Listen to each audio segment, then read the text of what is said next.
আমার বন্ধুকে বের করার আগে ও কতক্ষণ স্টেডিয়ামে থাকতে পারবে?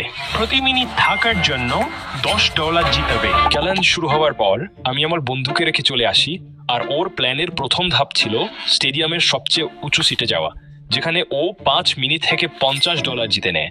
আর তারপরেই সিকিউরিটি সবাইকে চলে যেতে বলে। নিচে নামার সময় ও ইচ্ছে করে একটা সিটে ওর চার্জারটা ফেলে আসে, যাতে ও বলতে পারে সরি, চার্জার ফেলেছি। আরো টানতে 1 মিনিট সময় নিয়ে। আরো $10।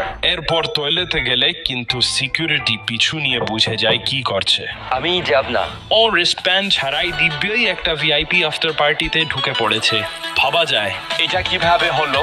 আমি যখন বাইরে অপেক্ষা করছিলাম, আমার বন্ধুর রাতটা সবে শুরু হয়েছিল। ও ডান্স ফ্লোরে মুখে রং করালো আর দারুণ একটা রাত কাটাচ্ছিল। ও কোথায় গেলেন? তাই আরো 10টা মিনিট খৈর ধরে অপেক্ষা করার পর আমি ওকে ফোন করি, কিন্তু ও ফোন ধরেনি, কারণ তখনও বন্ধুদের